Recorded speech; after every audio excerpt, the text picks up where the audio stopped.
Hallo aus dem Wunderland, schön, dass ihr wieder mit dabei seid. Wir haben mal wieder was Neues vor, und zwar hat der Hamburg-Abschnitt ja nun mittlerweile schon 20 Jahre auf dem Buckel. Man kann sich ja vorstellen, also gerade uns selber zu bauen, liegt uns allen am Herzen, und wir haben das viel diskutiert und sind jetzt so weit, dass wir sagen, wir bauen die ganze Speicherstadt einmal komplett neu. Grundsätzlich wollten wir eigentlich nur die beiden Speicher auf der Seite neu bauen, also einmal uns, das Wunderland, und den Speicher daneben. Da ging es einfach darum, dass wir uns ja auch in klein nachgebaut haben. Dafür hatten wir eine kleine Eisenbahn, und das müssen die Leute drüben ab und zu mal rausholen und reparieren. Und das ist nicht so ganz einfach bei dem Gebäude, so wie es jetzt ist. Da haben wir uns gedacht, wir bauen das neu, dass der Service ein bisschen einfacher von der Hand geht. Ja, dadurch, dass wir uns da selber darstellen und wir auch technisch uns weiterentwickelt haben, haben wir gesagt, nach längeren Diskussionen, dass wir das ganze Ding einmal neu bauen, und das machen wir so ein bisschen wie bei der Kirmes. Also wir bereiten das hier unten vor, schneiden dann den Teil oben raus und werden den dann einsetzen. Wir stehen jetzt vom Wunderland draußen, und das Gute bei dem Speicherstandneubau ist natürlich, dass wir uns die Details vor Ort angucken können. Normalerweise ist es ja so, dass wir die Orte dann bereisen, also ob das jetzt Monaco ist oder Amerika. Da fahren wir immer hin, gucken uns das genau an, machen Fotos, nehmen da was mit, so Eindrücke und so. Und das Schöne ist halt, dass wir hier die Möglichkeit haben, immer vor die Tür zu gehen und nochmal genau nachzugucken, was wir da eigentlich gerade genau bauen wollen, was wir vielleicht noch vergessen haben, was schöne Details sind. So, wir machen einen kleinen Spaziergang runter zum Richtung Wasserschloss und gucken uns mal die ganzen Speicher an, weil es ist nicht so einfach, wie man denkt. Wenn man sich das Wunderland anguckt, dann wird man schnell feststellen, dass im Gegensatz zu dem nächsten Block, der da kommt, die Fassade relativ in Anführungsstrichen simpel ist.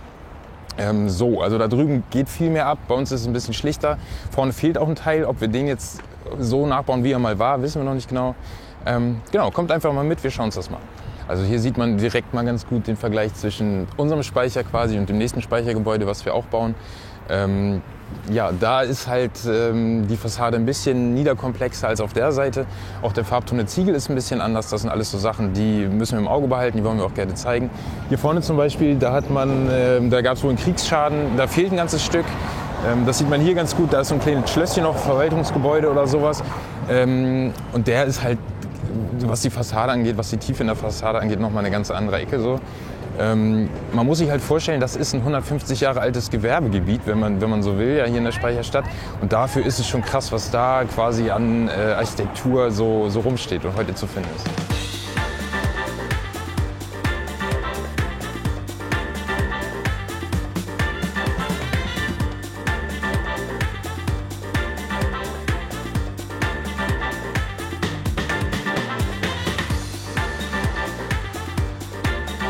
Und die Speicherstadt bauen wir aktuell zu dritt. Also ich und Tanja zeichnen das Ganze, bauen auch ein bisschen, und Theresa ist dann zum Beispiel jetzt als allererstes für die Kaimauern zuständig. Der Grund dafür ist natürlich, dass wir uns technisch weiterentwickelt haben. Also wir fräsen viel, wir zeichnen viel in 3D, wir drucken viel. Wir haben neues Material, wir haben andere Techniken mittlerweile, und das wollen wir dann natürlich auch gerne zeigen, was wir da so können. Und Eigendarstellung ist dann natürlich für uns alle auch ein Thema. Wichtiges Thema in der Speicherstadt ist natürlich auch die Außenbeleuchtung von den Speichern. Wie man das hier sehen kann, sind da so Strahler an quasi so Metallstreben. Und die Elektroniker bereiten gerade Prototypen vor, dass wir das auch nachstellen können. Das Problem dabei ist, ein bisschen solche Sachen sind immer Kandidaten für Staubsauger in der Anlage. Also da brauchen wir ein paar mehr von, die müssen wir dann einlagern, dass wir die dann immer wieder parat haben. Das findet man eigentlich überall in der Speicherstadt, also nicht nur außen an den Gebäuden, an den Straßen, sondern auch drin im Fleet. Hier sieht man mal ganz gut so das Mauerwerk. Was interessant ist, sind zum Beispiel diese Glaselemente, die es hier überall gibt.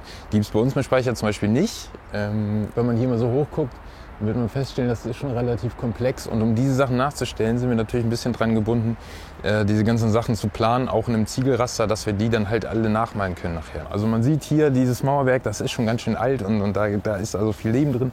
Hier haben wir auch nochmal so eine Skulptur, das sind alles so Sachen, die müssen wir irgendwie festhalten und gucken, dass wir die mit unterbringen bei uns, gerade weil wir diesen Speicher ja auch nachbauen mit den ganzen Teppichhändlern und genau, mit dieser schönen Fassade.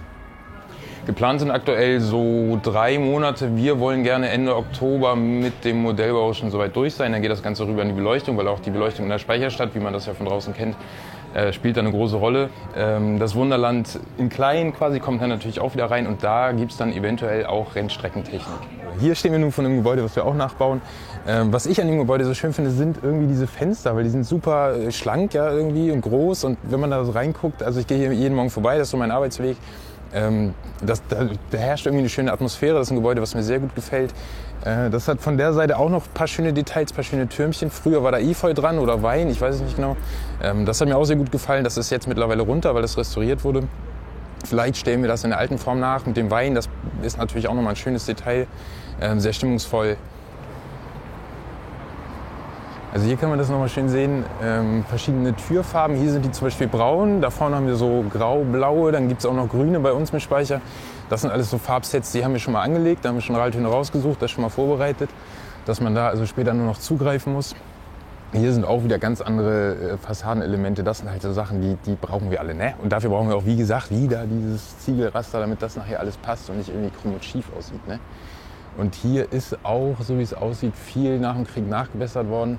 Also hier ist die Fassade super fleckig und das ist halt, sind halt so Sachen, die kann man halt gut nachstellen und das gibt dann auch ein schönes Gesamtbild, ne? So, das ist jetzt der holländische Brook. Da wird es dann gleich richtig schön. Da kommen wir auch ein bisschen näher also ein bisschen weiter von der Straße weg. Da wird es ein bisschen gemütlicher. Genau, und da geradezu geht es dann aufs Wasserschloss. Das ist so das Ding, worum es eigentlich im Großen und Ganzen geht.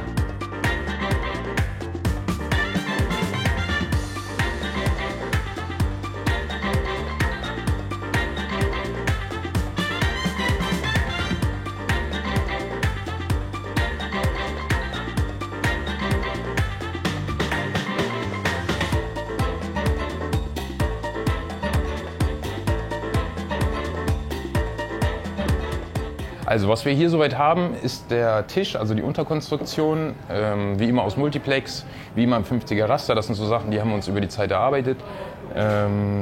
Ja, hier oben drauf sieht man die 3 Inseln, wo dann quasi die Gebäude draufstehen. Hier zwischen ist der Fleet. Wir sind jetzt hier im holländischen Brook angekommen. Das ist eine wirklich schöne Ecke, finde ich, weil hier ist es dann ein bisschen ruhiger. Die große Straße ist dann da drüben und hier ist es so ein bisschen zurückgezogener. Und ja, im Herbst werden die Bäume halt richtig gelb, richtig knallgelb. Das ist dann auch nochmal sehr schön. Das ist dann auch nochmal ein bisschen anders als jetzt. Fußbodentechnisch gibt es hier natürlich auch viel zu entdecken. Also hier haben wir immer Sandweg, den habe ich schon vorbereitet in der Zeichnung. Also da gibt es dann in dem Fräsmodell kleine Taschen, die werden dann mit Sand aufgefüllt. Immer wenn eine Bank kommt, dann ist da Kopfsteinpflaster wieder. Auch das möchte ich gerne bauen. Mal gucken, ob die Zeit reicht. Aber das sind so kleine Sachen, die kann man dann halt alle genau angucken, genau nachbauen. Andere interessante Sache hier im holländischen Brook ist auch, hier fängt es an mit diesen Halbrunden, also mit diesen Türmen in der Fassade.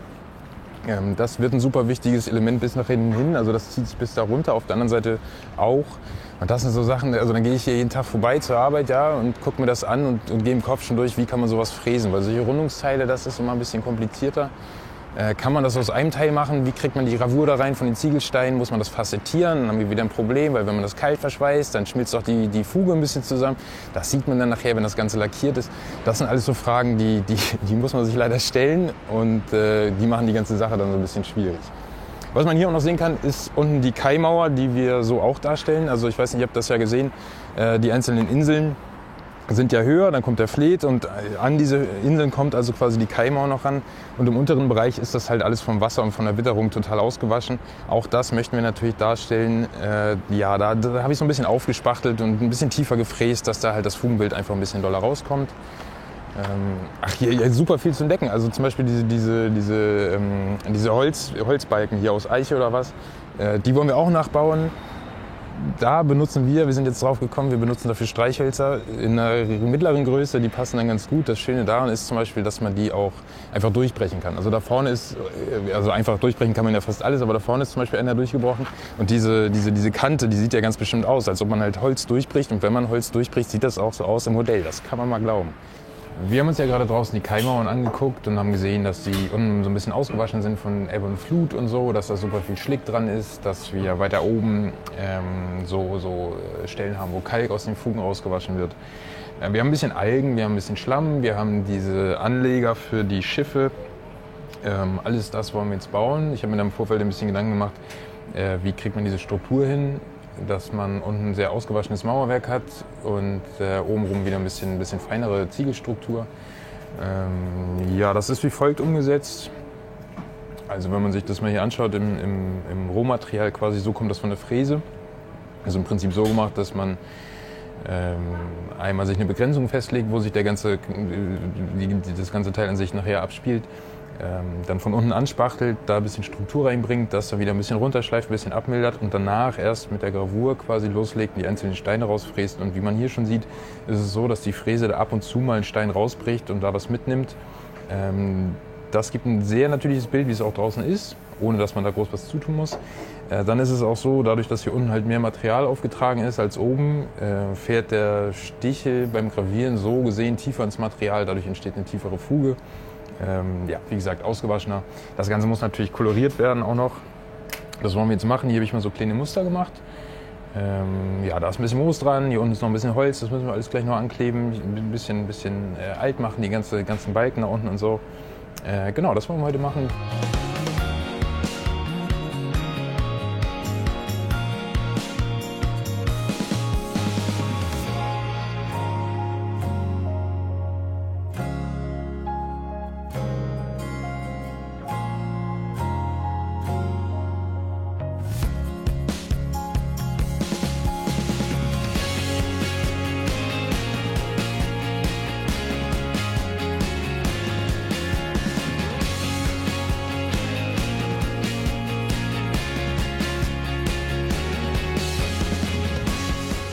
Die Kaimauer ist jetzt fertig. Wir hatten das ja gestern fertig gemacht soweit. Die ist jetzt über Nacht getrocknet. Ich hatte hier dieses Moos nochmal geschwemmt mit Leimwasser, damit es wirklich doll hält. Und wenn man da mal rübersaugt oder so, dass es dann auch nicht abgeht.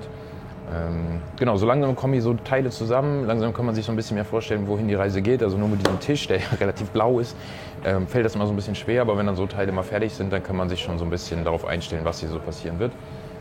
Das Ganze wird Therese einbauen. Das seht ihr dann wahrscheinlich in einer der nächsten Folgen. Die macht dann die ganzen Keimer und auch das ganze Ausdetaillieren noch. Ne, man kann diese Dinger mal ausschmücken, da sitzt mal eine Taube drin und dann kackt alles voll. Oder da hängt man alter Tampen oder sowas runter. Holzpfosten sind da noch und so. Da gibt es noch ein paar Kleinigkeiten zu machen. Das wird Theresa übernehmen. Ja, und wie das passiert, seht ihr in der nächsten Folge.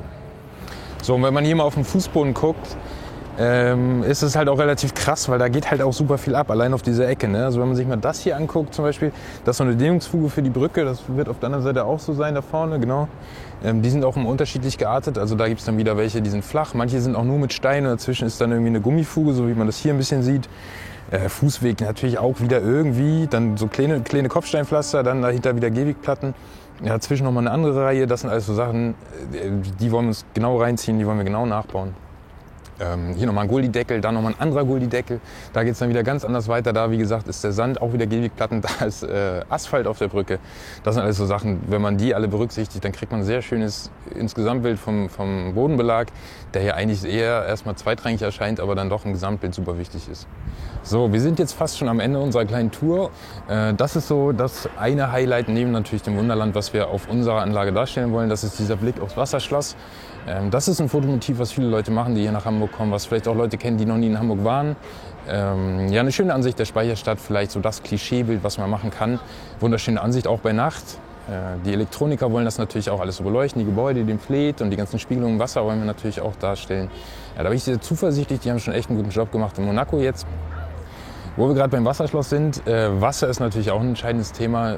Wie wir das genau umsetzen wollen, wissen wir noch nicht. Wir hatten jetzt in der alten Speicherstadt immer braunes Wasser, was der Realität entspricht, wie man sieht. Wir sind aber oft dazu geneigt, Wasser halt in ein bisschen freundlicheren Farben darzustellen, zum Beispiel blau, ja, also so ein Klischee zu zeichnen, Postkartenbild zu zeichnen. Da gibt es immer zwei verschiedene Ansätze. Es gibt Leute, die sagen, wir möchten es so real wie möglich haben. Dann gibt es auch wieder Leute, die sagen, nee, wir wollen halt genau dieses romantische Postkartenbild, wir wollen so Sommerfeeling, sauberes Wasser. Genau, da müssen wir mal ins Team reinhorchen und vielleicht auch noch mal ein paar Fremdmeinungen einziehen, was da so gewünscht ist oder wie wir es am besten umsetzen oder was für das Gesamtbild natürlich nachher am zuträglichsten ist. Das wissen wir noch nicht genau, gucken wir mal. Ja, ist eine feine Ecke hier, also gerade wenn man mal nicht aus Hamburg kommt, kann man sich das hier vielleicht, wenn man gerade im Wunderland ist oder so, auch gerne noch mal angucken. Ist eine wirklich schöne Ecke. Es lohnt sich also auf jeden Fall dahin zu gehen, abseits auch von dem, was man da so machen kann, ist es architektonisch einfach krass. Also wenn man sich da mal hinsetzt, einfach mal ein bisschen die Seele baumeln lässt und sich mal umguckt, dann entdeckt man da also wirklich Sachen. Also wie gesagt, dafür, dass es ein Gewerbegebiet im Prinzip ist, ja, ist es heftig. Also kleine Schlösser, kleine Türmchen, wunderbar. So, ich wünsche euch was, Freunde, genießt das Wetter. Bis zum nächsten Mal.